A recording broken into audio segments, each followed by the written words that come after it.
Hello everyone, welcome back to this YouTube channel. For a couple of weeks, months, we have been quiet, and all because we are preparing to come back and give you a nice content around .NET, Azure, and now Angular. So we are back. It's a lot of content around .NET 10, Microsoft Azure, Angular, and the goal is that we want to make sure that at the end of the day you become a better software engineer writing .NET code, Microsoft Azure, and Angular. So there is something we're going to look into.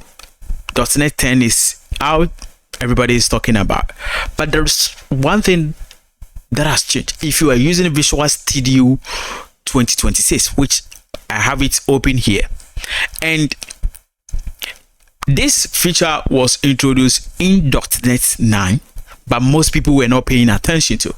And with Visual Studio 2026, it turns out to be the default way of doing it. I'm talking about solution.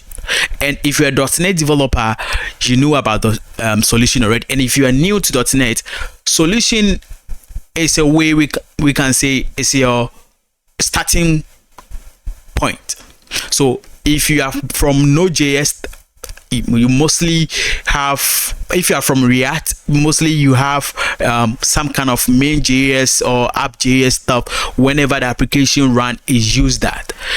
With .NET, you have your program.cs, but solution hold everything. So you might have a lot of projects and you can combine them through solution. Solution is powerful in .NET, and something you need to understand what it does and what has changed when it comes to .NET 10. So that is what we're going to look into today. So I have my Visual Studio 2026. It's very awesome. You can try it out, and there's a lot of improvement performance wise. You need to try this. So before we go and look at what changed in .NET 10 when it comes to solution, it's not like a change in .NET 10, but in Visual Studio 2026, whenever you create .NET project, you're going to see different extension when it comes to solution. So before, what happened is that I have something open here. I'm going to show you. Before Visual Studio 2026, you used to have something like this. So anytime you create a project, so you see that this project was created using Visual Studio 17.14. Anytime you create a project, this is how your solution basically look like, right? And when we talk of solution, I'm gonna show you, but what goes into your solution basically look like this, and it's difficult to read this. You can see the project that I created, but all these things, you find difficult to read it, and that is the game changer in Visual Studio 2020. It was a preview feature, and it was introduced in .NET 9, but in .NET 10 and Visual Studio 2026, it has become a default way of creating it. So now, in our old solution, so we used to have some kind of .SLN, right? That solution, that is simple solution. And whenever you create a .NET project using Visual Studio or even a CLI, you get this. And at the end of the day, this contains information about your project. So you have a different project, you add them, everything, but this is hard to read. So what has changed? Now we have this. So whenever you create project with Visual Studio 2026, now you are going to have this .SLNX, right? So you have this instead of this. This was the previous. And the point is that if you look into this, this is hard to read. This is hard to read. And then with the new improvement, we are basically moving to XML format, where it's going to be very easy to read it. So let's create a project using the new format right here. So now if you are to create a project using Visual Studio 2026, I already have some templates selected, but in your case, you can search and then you can see that there has been a lot of improvement into Visual Studio 2026 performance wise, AI integration, and everything is being improved. So you're going to try this one out. You can search for web API, and you see that in this one, whilst I'm searching, you can see the speed and everything. I have it here, so I'm going to create a simple web API project, and then I'm going to choose my default. I can choose here where I want to place this right here. So I have some places that I can put it into this directory, and I'm going to name it maybe let's go with maybe solution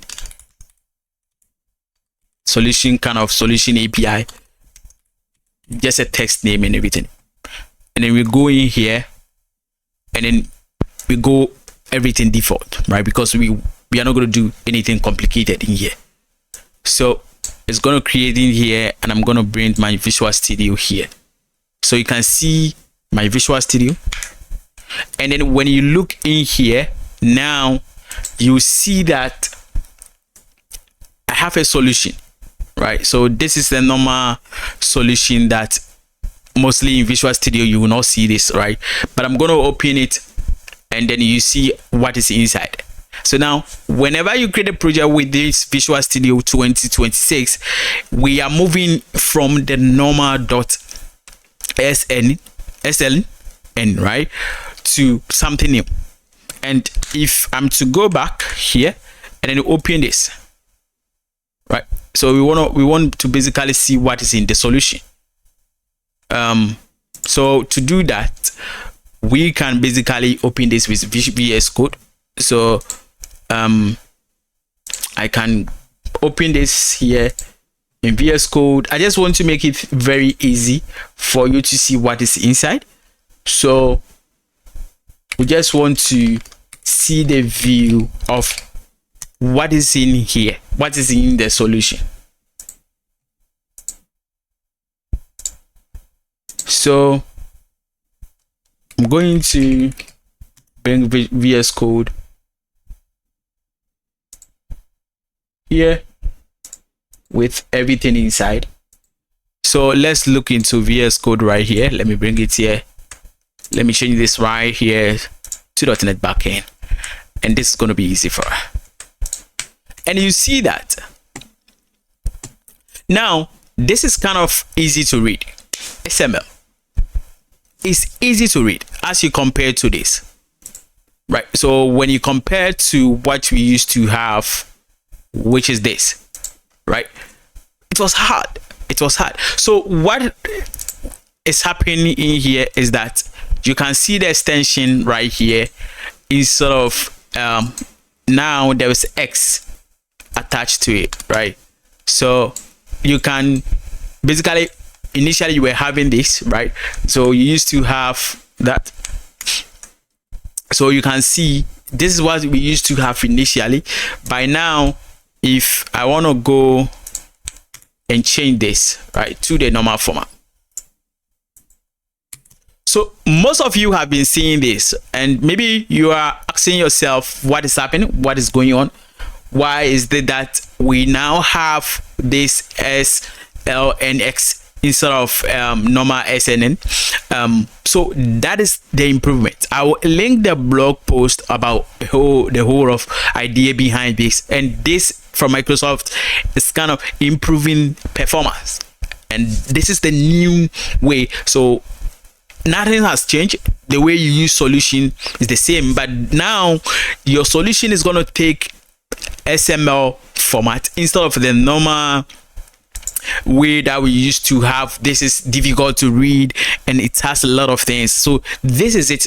And one thing is that if you're new to the channel, please don't forget to subscribe. We have a lot of .NET content coming in, Angular, and then Microsoft Azure. So subscribe, and don't forget to hit the notification bell, so that anytime we drop a new video, you may receive a notification. And share this content with others, and I'll see you in the next video where we deep dive what is new in .NET. So thank you for watching. I'll see you.